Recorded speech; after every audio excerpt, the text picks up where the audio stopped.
तर मित्रांनो आज तुमचा पाटील आला आहे खास सुरतला. सुरतला म्हणजे येण्याचं कारण म्हणजे आपल्या बहिणीचं नारळ गोटाचा कार्यक्रम आहे. तो एक तुम्हाला खानदेशी पद्धत आहे, तो तुम्हाला दाखवतो मी पूर्ण. हे बघा माझी बहन प्लस चाइल्डहुड फ्रेंड है। बचपन से हम साथ में रहे, ये मेरे लिए स्पेशल आया है आज। Thank you surprise will be Few moments later. सोपारी फोडायचा कार्यक्रम, तो कार्यक्रम झाला आहे.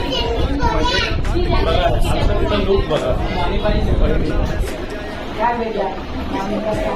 मैं कैसी लग रही हूँ कमेंट में जरूर बताना। कमेंट में मत बताना जरूर बताना क्योंकि सब लोग देखते हैं वही कारण. पण देखो एंजॉय करो खानदेशी पद्धत. Jayesh Patil follow guys, follow subscribe like share end subscribe, keep following. त्याच्यावरच बघा तुम्ही फक्त दुसऱ्या ह्याच्यावर नका बघू. Okay okay follow guys. Okay.